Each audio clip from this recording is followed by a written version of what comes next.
at the end there mentioned regular Sunday walks. So it's not really happening right now because of COVID purposes, but that video was made before. So, all right. So I'll throw it over back to Nicole and she'll just remind everybody again about the recording. Yeah, perfect. So just to let everyone know, for anyone who just joined us, we are recording this and we will be putting it on YouTube later, as well as going live on Facebook, just so all our members can enjoy these events. So if anyone's uncomfortable with having their face on screen, we completely understand. We want to respect your privacy. So definitely feel free to turn your video off if you want. If you're confused how to do that, all you do is on the left-hand side of your computer screen at the very bottom, if you kind of maybe move your mouse around a little bit, there's a mute and a stop video. So you just press stop video and mute as well. And that'll do it for you guys. But again, it's totally up to you guys. So yeah, so welcome everyone. For those that missed my little introduction, I'm Nicole Preisel. I am the Digital Communications Coordinator here at Wildbird Trust. And I want to welcome you all here to this amazing workshop led by Kate McKeown. Thank you so much, Kate. Before we get into it, I just want to acknowledge that the Wildbird Trust is located on the unceded, ancestral, and traditional territories of the Tsleil-Waututh peoples.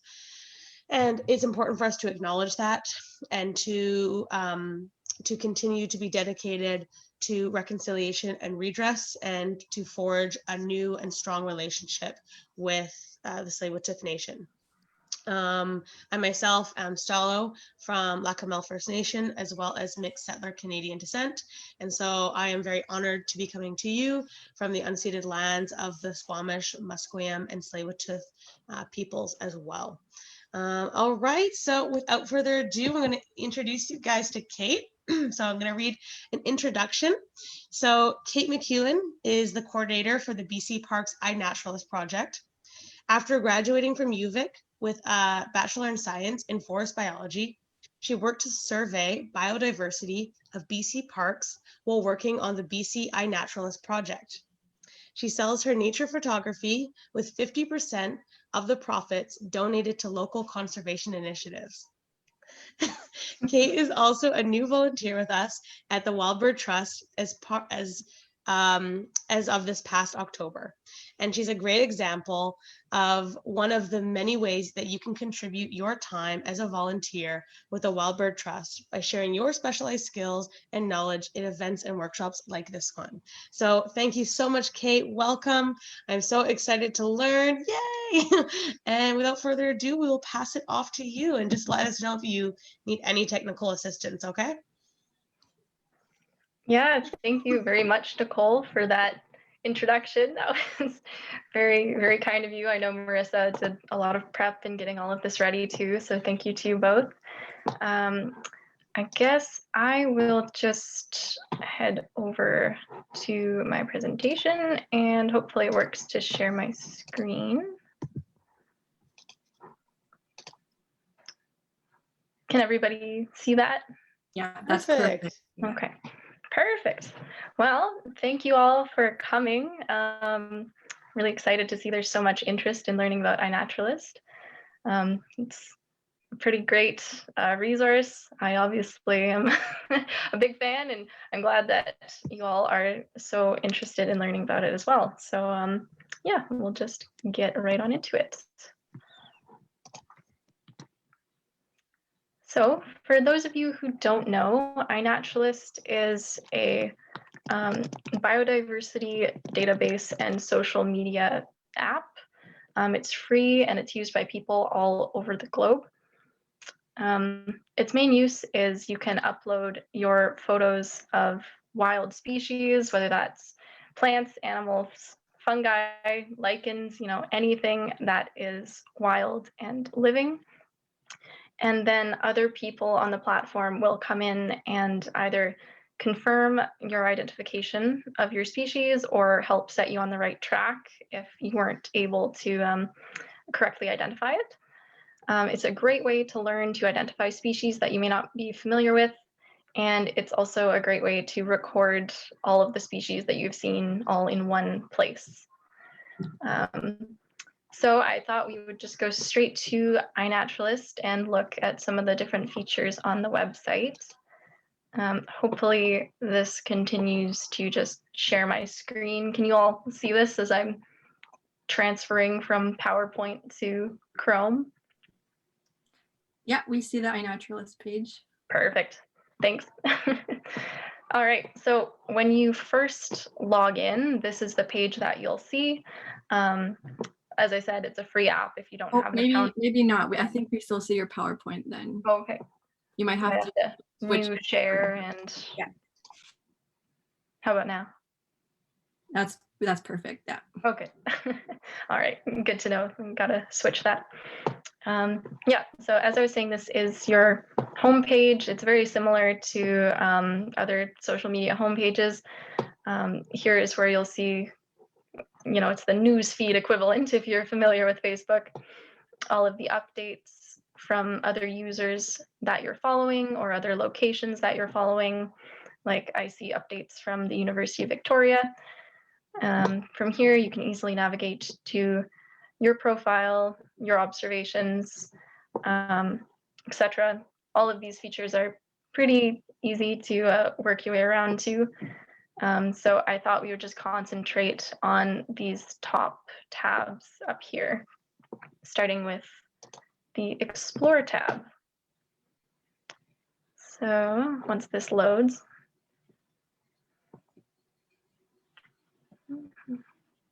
there we go.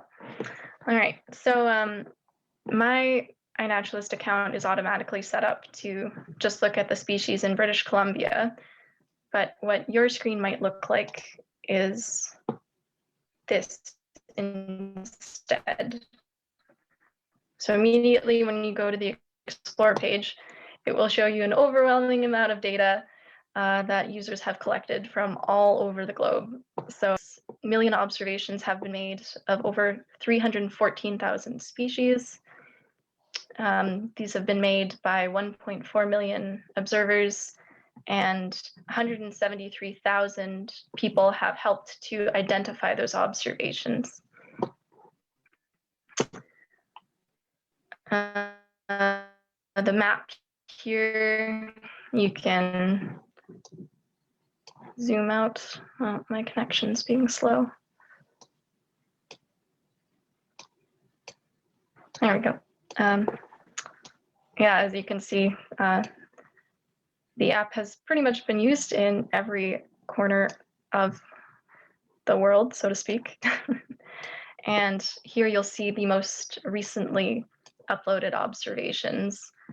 So since we're a bunch of bird enthusiasts, presumably, since you all are joining through Wild Bird Trust, let's look at this white-winged dove. So this is the user, and here you can see when they observed the species and when they submitted their observation to iNaturalist. In this case, that happened all today. Here you can see a map and the location where the species was seen. And so we're in Mexico. And if you scroll down, you might see notes about the observation. You'll also see this is how the user identified the observation. And then another user came in and agreed, said, yes, this is the white-winged dove. And so because of that, this observation has become research grade, which is then considered a higher level of data. If this had still been sitting with only one observation, it would have a yellow flag here that says needs ID, and that would stay that way until somebody else came and confirmed the observation. What are other features from the Explore page? So I showed you how you can just look at the observations most recently made right here, but that's not always the most efficient way to look for data or to explore what might be around. So you can search by species, genus, family in this bar, or you can search by location. And if that's still too generic, if you're looking for a more specific way to search, you can go to the filters tab here. And there's kind of an endless way of different filters you can use to search for data. You can look at just those higher quality data, the research grade ones, which I mentioned, that white-winged? No, I've forgotten the name of the dove already. But when two people have agreed on the observations, it'll become research grade. You can also search by threatened species, by introduced species, or go through different types of taxa. You can also search by the date that the species was observed, or if you go and click more filters, you can also search by a username, a different project, or the date added. So there's really kind of endless possibilities to refine that data to use it in a way that is of use to you. So now I'm going to move on to your observations. So if you're an iNaturalist user, or when you become one, all of your observations will appear under this tab. It's very similar to the Explore tab that we just looked at. The only difference is that now, instead of looking at the observations of 1.4 million observers, we're just looking at one person's observations, excuse me.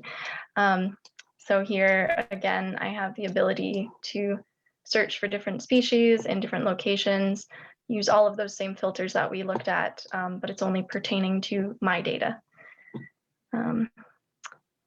So if I move on to community, this tab, let's see. So this is a good way to find new users. This is kind of the social media side of things.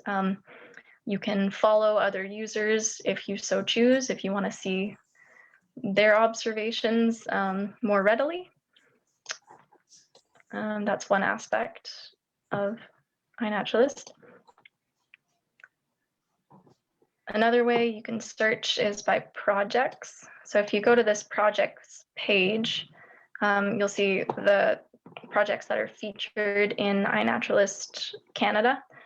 For example, Ontario Parks, Parks Canada. This is the BC Parks project here that I'm a part of and that we will talk about a little bit later. This is the Canadian Wildlife Federation's project. And then you can also see recently active projects. So again, if you're just browsing and looking to learn about an area that maybe you weren't familiar with, that's a good way to do it. What I'm going to do now is we're just going to navigate to the Maplewood Flats project and have a look at that. So here we got the Maplewood Flats Conservation Area project. Here you'll see a little bit of information about the project. And as you start to scroll down, you'll see those same tabs, the number of observations, 1,700, the number of species, 426, number of identifiers that have helped to identify those observations, and 123 people have observed species in this area. So keep scrolling down, see the recent observations, and then the leaderboards with the most observations, most species, and the most observed species. So mule deer have been seen more than any other species in the park, which is interesting, since I know there's some resident deer that live kind of on or near the property. It could be that they're the same ones that are being seen again and again. But then spotted towhee, black-capped chickadee, great blue heron, kind of makes sense that most of the the top observed species would be birds in an important bird area.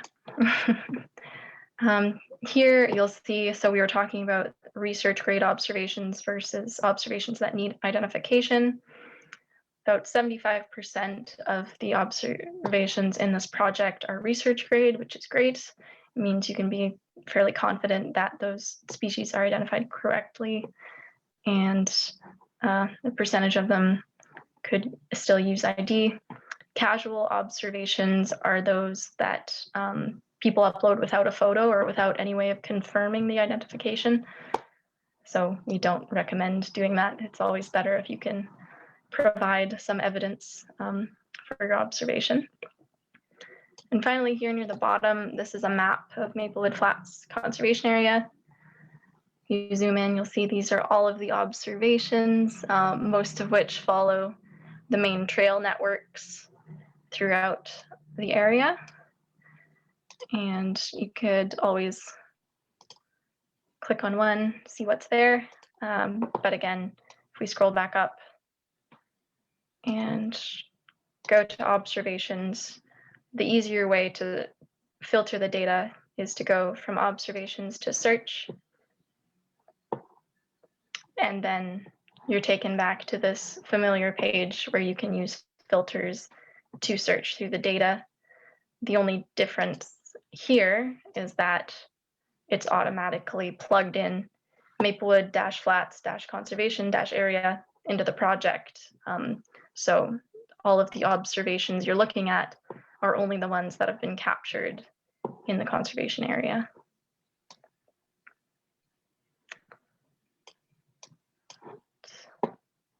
And don't think we need to look at these. Journal posts is essentially the blog side of iNaturalist. Some people share experiences or Sorry, Kate. Sorry to interrupt, but we just had a question. I figure it'd be best to answer it here. Is someone asked, what do the different colors in the points on the map represent? Yeah, for sure. Good question. It's different types of taxa. I believe the blue are the blue birds, and then red might be insects. Purple might be, I don't know, blue mammals. How do we do this? Oh, now it's got me all confused.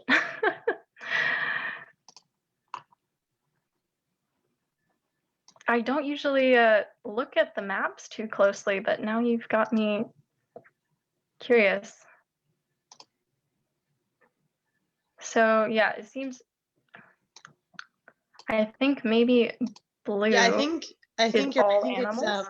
yeah, I think it's like pink is plants or vegetation, and then blue maybe animals. Oh, okay, well, on green and it's also plants. So Yeah. I I can was look like- up the thing really quick if you want, just so we can make sure.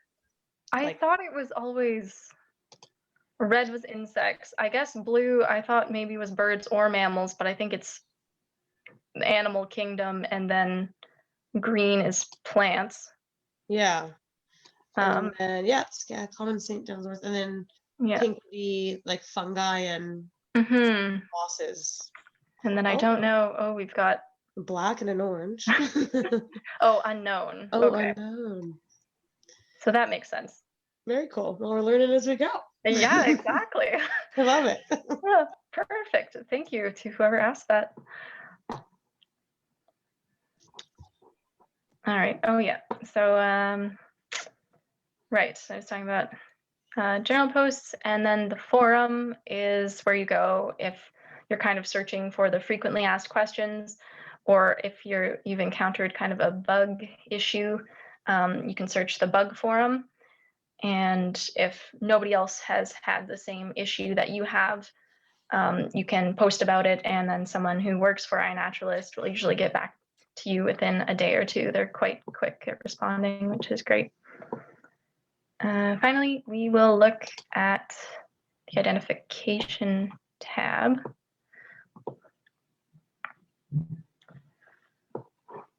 So, as I was saying, with the Maplewood Flats Conservation Area project, there are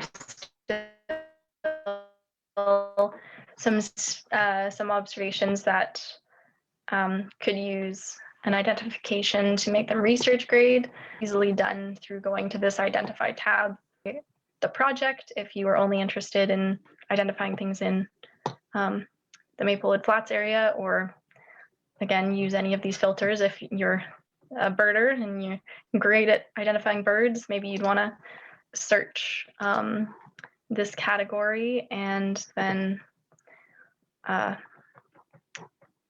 easiest way to do this is to click on them, although from afar we could probably tell that this is a varied thrush. You'll see it says here that it needs identification. This shows you a map of where it is.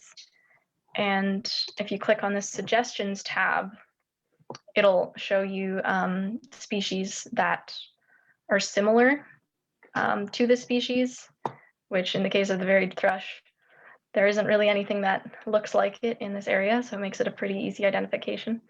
But if it was, maybe an inconspicuous plant, then there might be a few suggestions. And yeah, you'd have to do a bit of digging if you weren't sure exactly what you were looking at. But since I'm very confident that I'm looking at a varied thrush, I'm going to agree. And you'll see this will turn to research grade right there because two of us have agreed on the same identification. All right, I'm gonna navigate back to my PowerPoint.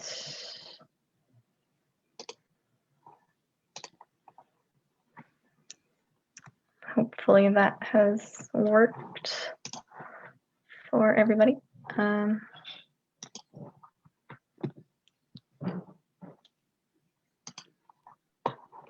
Yeah, we see your PowerPoint.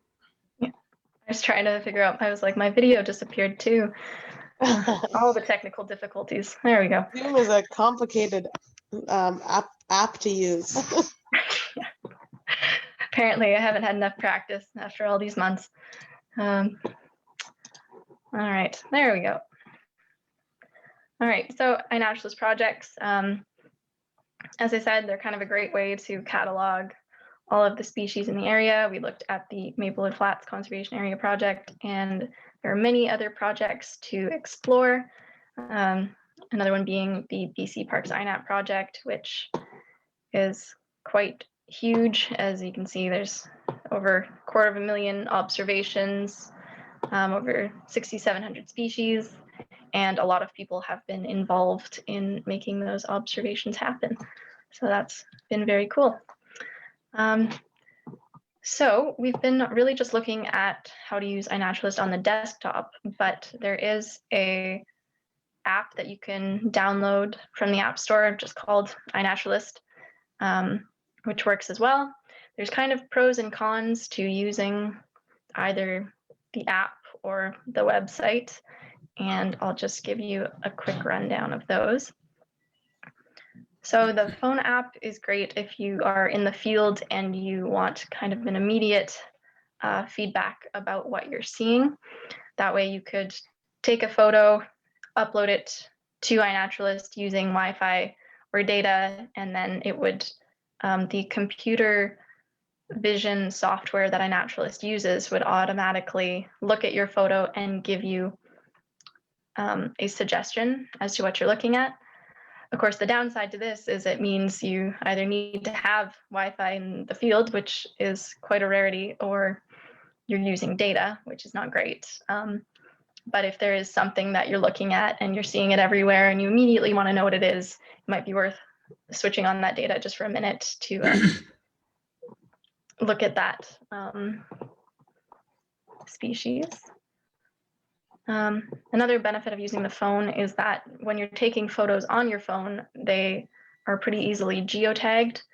This is as long as the location services on your phone are turned to on for the camera. If they're not turned on, your photo won't be geotagged. And the smartphone is also good for uploading a small number of photos as observations. You kind of have to, click upload an observation, just complete one observation, and then wait for it to upload before you can move on to another one, or you just have them sitting there backing up on your phone. So I'm personally not a fan of uploading them this way, but if you're uploading 5 to 10 observations, it shouldn't take you too long to do it.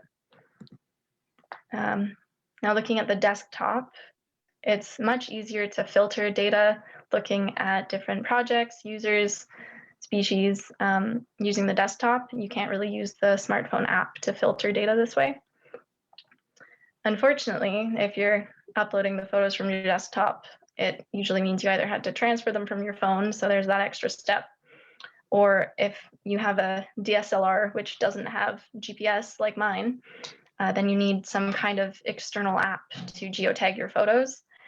I use this app here, Geotag Photos Pro 2, and all I have to do is start a track before I start going out and taking photos, stop the track when I finish, and then I upload that track to my computer and geotag the photos on my computer before uploading them. So there is that extra step, but when you're geotagging a lot of photos, it seems to be worth it to do it this way. And yeah, as I mentioned, much easier to upload photos using the desktop. I have put several hundred photos into iNaturalist at one time and just gone through them really quickly this way. And so I'm sorry this is going to be so difficult with screen sharing, but I'm bouncing us back to iNaturalist.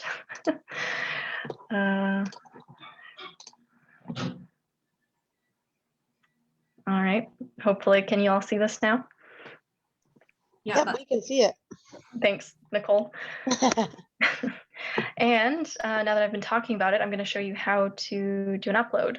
So this upload button, the green button in the right-hand corner here, just click on that.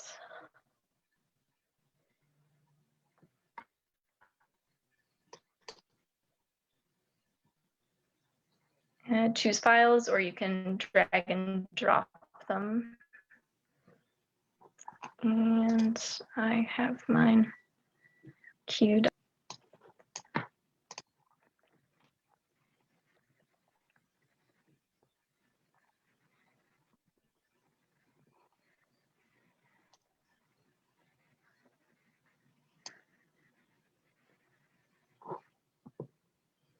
Ah, there they are. Perfect.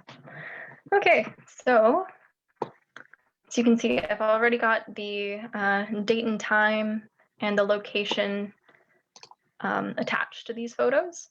I click the location here, it'll show me where all of these were taken on the Maplewood Flats grounds. If I didn't have this geotagged, I could search for the location, Maplewood Flats observation area, pops up there, and it automatically spits you out there. So I know I didn't take the photos in the parking lot, so I could drag this big circle, drag it over here. And although that's not quite as useful, since the geotag point is a lot bigger, a lot less precise, this still provides some information, and it's a good way to tag your photos if you don't have that super precise location. But I'm just going to cancel this so it goes back to its data point. Now, can anybody tell me what this species is? Holly? You're correct, Nicole. So if I click here, iNaturalist uses its computer vision, and it hasn't got the species, but it has guessed what the genus is. Now, if I had no idea what this was, what I was looking at, other than it was a plant, this might give me a pretty good indication that it is, in fact, a holly, because 3 out of the top 4 suggestions are for different species of holly. Since we know this one is European holly, I'm just going to click that, and then we will move on.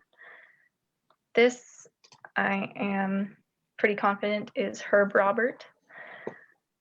So let's see what iNaturalist thinks it is. So it puts it in the correct genus. It guesses that it's in the genus Geranium. Again, it gives me a few, I guess, just a couple of geranium options here. But I'll select that one. This fungus here, I'm pretty confident is orange jelly spot. And so I don't think iNaturalist is going to get this one. No. So here it gives me several options, all different fungi. But what might help you narrow down your choices here is that although all of these say that they're visually similar, only some of them are seen nearby. I know this isn't the case with witch's butter because I know that it is present around these areas, but sometimes what iNaturalist will do is just give you a species that looks similar, but for example, could only be found in Asia across the world. And so when you see that a suggested species has been seen nearby, it kind of gives you a better indication that this might be what you're looking at.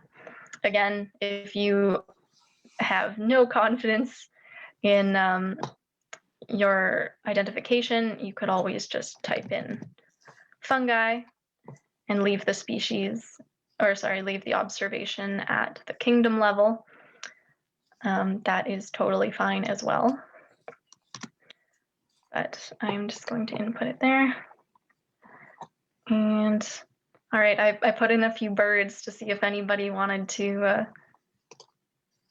try to identify. Does anyone have any guesses? Does anyone want to guess?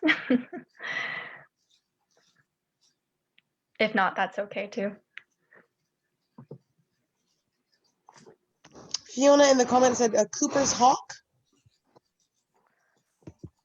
I think that it's a red-tailed hawk, but if That's a close guess. it is a very close guess, you got hawk, and that is Nice. great. Because yeah, iNaturalist does the same. It takes it to the genus Buteo, hawks, and it gives you, I imagine, oh no, I'm surprised Cooper's hawk isn't there.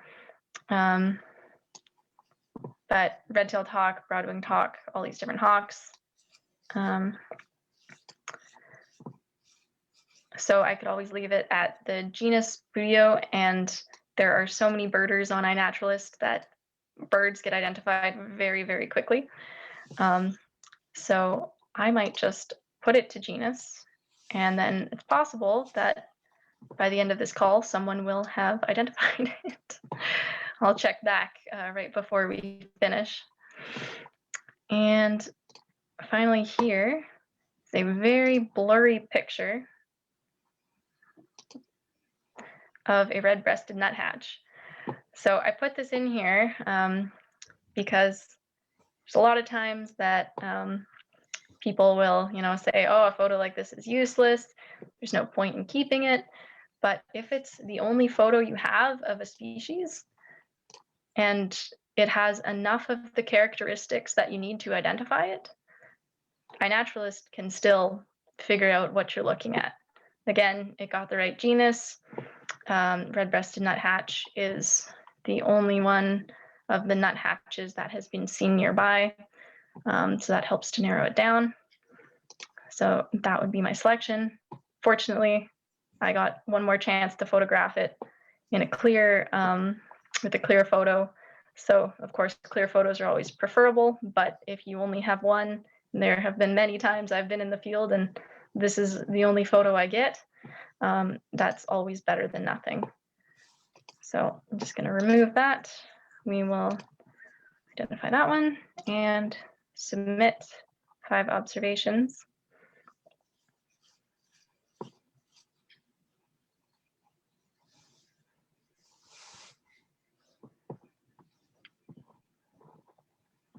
And there we go. You can see the observations I just added. They all need identification. And usually this is a bit more zoomed in. but it should be showing me where these were taken. I guess because I'm on my observations page, it's now showing me all of the observations I have taken, but the most recent ones are all taken in Maplewood Flats. So for the last time, I'm going to switch back to my PowerPoint presentation. And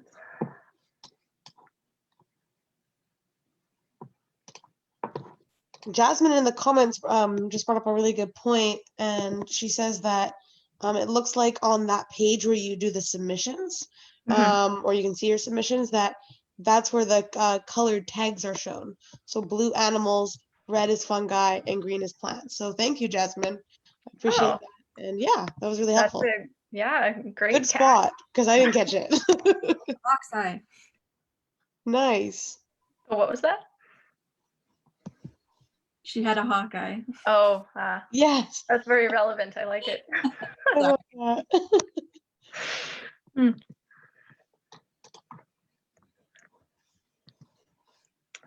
Okay, so now we've talked a little bit about what it is, how to use it. Now I'm going to talk a little bit about why you might want to use it. So iNaturalist, as I said, is a great way to learn to identify species that you may not be aware of. I know I definitely, up until a few years ago, had species blindness, where I would just go on a walk and not pay any attention to all the trees and plants and bugs that I was walking past. And so if you kind of stop to slow down, and if you're interested in learning, there are so many species that we see in our everyday lives. iNaturalist is also a great way to create an interactive record of your observations. So this here is a map of my observations in BC. And it's kind of a fun way to see, oh, what plants am I seeing in the northernmost extent of where I've traveled, or up against the Rocky Mountains, what am I seeing there? So it's just a different way to look at your photographs. It's also a great way to help others by identifying their observations. It's a great way to learn. I know in the past I have tried to identify something and people say, no, you're wrong, it's this, and that is a very good way to learn how to identify different taxa. And a lot of the times when people are correcting you, they'll tell you, no, it's this because of this, this, and this. And then that will forever stick in your mind when you're looking to identify it the next time. Also, iNaturalist is somewhere to organize all of your nature photos. I find this really handy when I know I saw something cool on this trip that I took, in this date range. Then I can go search by the date observed and find the species that way, instead of spending hours scrolling through photos. And finally, iNaturalist helps us improve our understanding of biodiversity. There's so many ecologists that really appreciate more people using this tool, and more people in BC Parks Management are looking at what's being observed in their parks and using that to make management decisions. A few of the biodiversity uses of iNaturalist include documenting range expansions, detecting threatened species, monitoring diseases and if they're spreading, documenting the spread of invasive species, and documenting locations of introduced species. And finally, it's a great way to complement species inventories. For example, if you're doing a BioBlitz one day of the month, iNaturalist data can help fill in what's present, the other 29 or so days of the month when you're not actively looking for different species. So a little bit about the BC Parks Inapp project. I know I showed you that one slide with the observation, observer, species, and identifier totals. As I said, it's a very large project and encompasses a very big portion of BC.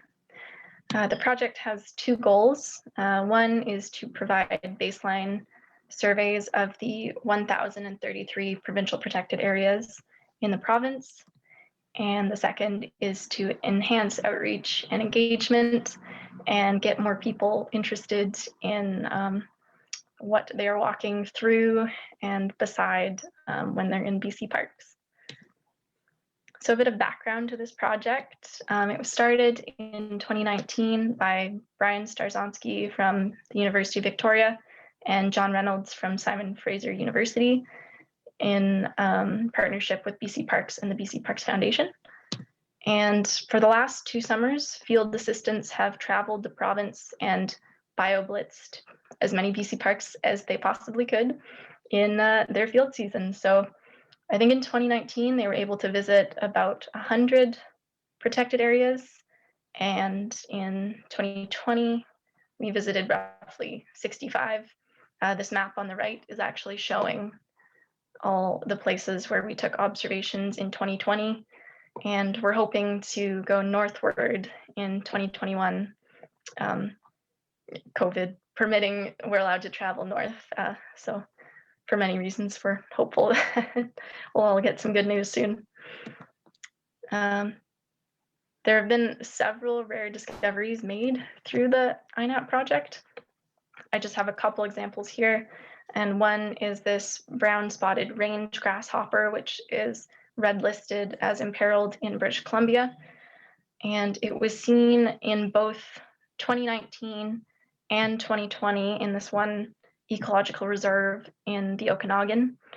And it was really promising to see so many different individuals in both years, suggesting that this population is hopefully relatively healthy, coming back in the same numbers each year. Another interesting find is this crab eye lichen. This lichen is critically imperiled in the country. And this photo here is from an observation made by Ben Sabal, a BC Parks ranger. And it's actually the only observation of this species on all of iNaturalist. So that's not to say it's the only organism on the entire surface of the Earth, but it must be a pretty unique species given that it has only been observed once. And finally, how you can contribute. So as we were talking about iNaturalist and taking photos and slowing down and looking at the species around you, maybe try next time you're in a park, if you're not usually somebody that takes photos, try to take 3 or 5 photos of different species when you're there. And that is likely to, I don't know, if you're like me, it'll get you excited about using iNaturalist once you get that feedback coming in from people, engaging with your observations and letting you know, and maybe leaving you a comment. And for this to work, however, you have to be sure to geotag your observations so they get captured by the project. Another way to help is to identify observations on iNaturalist that need ID. From that Identify tab that we looked at briefly, you can filter by the BC Parks Project or the Maplewood Flats Project if you're interested in just identifying some in a specific area. And finally, spread the word to other nature enthusiasts that might be interested in the project. The photo in the top right here is our field crew from 2020. So there was only 4 of us traveling these parks, and so much more ground can be covered and so many more things can be seen if there are more people out there taking photos. So yeah, that is essentially it. I've left a few links to resources. That's just to the BC Parks Inapp project. You could also find it by searching BC Parks on the top of the iNaturalist page. This BC Parks Foundation how-to guide is essentially just how to use iNaturalist, which is mainly it. I think it covers pretty much everything we covered today, but I can also add that to the chat. And finally, if anybody has follow-up questions after today, my email is katemckeown3@gmail.com. So yeah, thank you all for coming. Does anybody have questions? Awesome. Thank you so much, Kate. That was so good. I really appreciated that. Thanks. I have one question, and it's kind of related to a question that was just asked. Like for me personally, I'm not like a professional photographer, and I've used iNaturalist in the past, and this presentation makes me really excited to use it again. But for me, most of my photos are just focused on species that won't run away from me. So is that are those kinds of photos still useful, or to the database? Oh yeah, definitely. I think plants almost always make up the majority of photos taken in BC parks. That's why it's exciting to see that Maplewood Flats has like mainly bird species, because that's pretty rare, I think, unless maybe you're in an important bird area. I haven't really looked too closely at the other ones. But yeah, any species, that's why we say lichen, fungi, like things you would never think to look at. My coworker in the summer got really into taking photos of mosquitoes, and then he had some firsts for iNaturalist because nobody wants to photograph mosquitoes and just sit there getting bit. But he took one for the team, and yeah, so anything that you can take photos of that'll always be appreciated on iNat. I'm gonna check the Facebook Live and see if there's any questions on there. Do you want to just? Yeah, I'll check this Zoom one, the Zoom chat. Yeah, I was just gonna say the spotted or the brown spotted grasshopper. I think my friend actually has a photo of one of them from the Okanagan this summer. So like as soon as you put it up, I was like, oh, I recognize that because it was such a detailed photo that she took. But I'll have to ask her, and maybe she can also upload it if it is. Yeah, that would be very cool, because yeah, on the slide there, I think if it's the same as the last time I checked, there were only 18 observations of that species in all of BC. So getting one more is, a big percentage. So that would be very cool if that's what your friend saw. Definitely. Yeah, she's great at taking, I should tell her about this app. She might already know about it, but she's great at taking bug photos. So I think that will be, yeah, she loves them, everything. Like, ooh, she's out there getting them. No, we love it. That's great. There's one question in the chat from Tiffany, and she says, is there a way to geotag photos onto like a camera if you don't have a smartphone? So that would be if you get one of those apps, like the one that I mentioned, the Geotag Photos Pro 2. There's a bunch of other geotagging apps. I just know for a fact that this one works. And that way, if you're uploading old photos that are not geotagged, then what you can do is kind of select all the photos you have in the upload tab, and then click location, and then you can just type in the location or zoom in to find it, and then kind of make that bigger circle in the approximate area where you found them. Very cool. Nice. We have one from Fiona McDonald. Can you add photos from any time? I have many from years past that I'd love to add, but not sure if they're relevant anymore. Oh yeah, for sure. I think at least when I've been searching for data, I think iNat will accept photos back to like 1920. So I doubt Fiona was taking photos before 1920, but just in case you were, up until 1920, I think you're safe. Yeah, all the data is appreciated, and people will still possibly be looking to use it. It's crazy the things that, some things like a lily. I found a dried up dead lily, and somebody from a university in California contacted me saying she was describing a new species of lily. Could she use my photos in her paper because they show the seed and she needs this specific feature of the seed? And I was like, sure, but who would have thought, right? That's wild. That's Yeah, crazy. That's so cool. it's very cool, the types of people that like there's so many ecologists using iNat, and it's very cool. That's awesome. Cool. Maybe we'll just ask 2 more questions if that's cool with everyone, because I don't want to take up everyone's time too much. We're about 6 minutes to 8. So let's see. I'm just gonna scroll up a little bit. So Tiffany asks, a BioBlitz is a communal citizen. Oh no, she's answering a question, I think, because I think someone had a question about the BioBlitz. Maybe I can go find that. Sorry, I'm bad at watching the chat. I go look at it. No, it's all good. I love doing it. I need glasses basically. So I'm definitely struggling a little bit. It was just Christy. She asked to explain what a BioBlitz entails. Got it. Perfect. Oh, I love when people answer each other's questions in the chat. That's awesome. And if anyone has any questions they want to ask out loud, definitely just unmute yourself and feel free to ask them. Everyone's welcome here. You know, it's a safe space. So cool. Okay, I'm just looking at the questions. I have a question myself, if I could ask it. Yeah. It kind of relates to Justine's question that she just asked about does the exact latitude and longitude, if we don't have the exact latitude and longitude, can it still be considered research grade?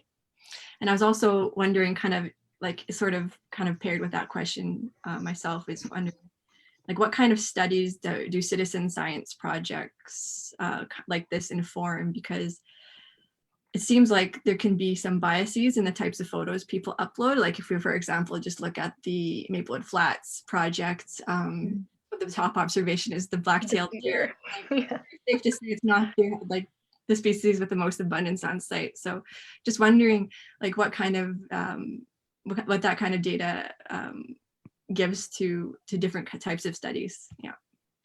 Yeah, for sure. And I'm sorry, I forgot the first half of the question, so I'll answer yours, Marissa, first. But basically, all this is doing is providing presence-absence data. It's not really quantitative because, as we said, I don't really think there are, oh gosh, what was it, 50 some deer or so that reside in the Maplewood Flats area. That's probably more likely 5 that have been seen many times. And an easy way to kind of figure that out is if there's 5 observations taken one day of this deer, then there's a good chance that's just the same deer on the property.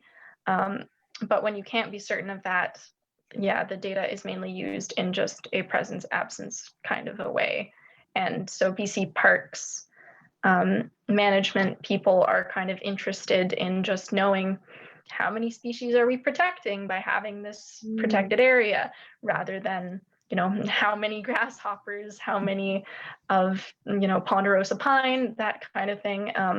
It's more of just let's have a look at everything, like how many species can we find here? And we know that we're only finding a fraction because there's so many microscopic species and other things that, may only pass through one day of the year, and if you're not there, you'll miss it. So cool. Very cool. Maybe I'll just ask one last question, and this is from Justine. If you don't have the exact latitude or longitude, can it be considered research grade? Right, that was the first half of the question. Thank you. Yes, it can. I think, and that's actually something that when you upload a species at risk, it will automatically obscure the observation. So people aren't just interested in the super precise location. Sometimes that's useful, like for example with holly, I know Marissa and the team are working to kind of remove some of these invasive species. So you might want really precise data, but also in the terms of just presence absence, we just want to know what's in the park, not the exact location where it can be found. And sometimes if it's something like a rare bird's nest, you may not want to put the exact location. You may want to kind of, obscure the data yourself a little bit. That's a good point. Cool. Thank you. I just want to share information about our volunteer orientation on Saturday. Yeah, perfect. So the other thing, actually, I wanted to ask, there's another app, is it related to iNaturalist called Seek? Yes. Do you want to kind of make a comment on that one? Yeah, About the difference? actually, I've only looked at Seek very briefly. It's kind of the kid-friendly iNaturalist. So if you're a teacher and you want to get kids into looking at biodiversity around them, they can put photos on Seek, and those photos are not actually stored. So this is important because if kids are taking photos of their friends' faces, we don't really want those to be out in the world for everyone to see. So it's a way for, I think maybe the information is only visible to them, or maybe it just kind of disappears. I'm not too sure. I haven't experimented with it much. But yeah, it's more kid friendly that way. And I think it suggests species that are near to you. So it can be useful in that way as well. If you just want to know what species are around, it can kind of give you suggestions. Cool. Thank you for that. I just wanted to make a distinction because I saw that in the summer and I just didn't really know what the difference was. But yeah. But thank you, Kate. And just before we all go, I just wanted to share. So if you could stop sharing your screen for a second. Actually, I don't know. Am I co-host, Nicole? Yes, you should be able to share your screen. Cool. Yeah, we have a winter volunteer orientation coming up, whereas I'll talk a little bit right about it now. Yeah, so if you guys would like to learn more about the Wild Bird Trust or become a volunteer, either of those things, I'll be conducting this winter volunteer orientation on Saturday, this Saturday at 11 a.m. And I'll just be going over a bit of the history of the site, the colonial history of the site. It's gone through a lot, so it's a way for us to kind of acknowledge that. And then we'll also go over a lot of the volunteer program and all the positions that we are trying to get started in COVID. It's a bit complicated, but there's a few positions that are more active than others, and we'd love for more people to join with us. So yeah, and I see that Fiona is going to be there, so that's awesome. Fiona, we'll see you there.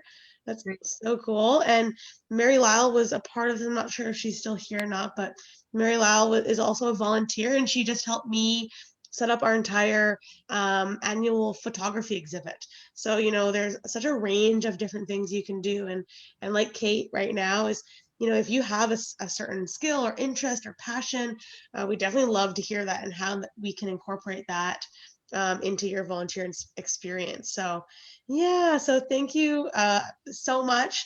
Thank you to Marissa for leading this. Thank you to Kate for hosting this. Thank you everyone that came. This is so awesome. I think I learned so much. I know it can be kind of daunting to use a new website, but I definitely feel a little more relaxed now. And I'm just like everyone else in the chat, I'm going to be going out there and taking some photos and uploading them myself. So yeah, a huge thank you to everyone. And I hope you guys all have a great night and enjoy your almost weekend. Well, the volunteer Thanks, Nicole. orientation is on Saturday, and for someone that just asked in the chat, and I've just put a link in the chat if you would like to register now. Right. And if anyone wants to revisit any of the information that we discussed here today, like I said before, we are recording, so we're going to upload that to both YouTube and to Facebook, and we're going to send you guys the links in, I think, either tomorrow or the next day for our YouTube, and so you'll be able to rewatch that. And if anyone needs any tips or tricks, definitely use it as a helping guide. Cool. Okay. Cool. Thank you guys so much. Everyone have a great night. Bye. Thank you, Kate. Yeah, Thank you. That was fun.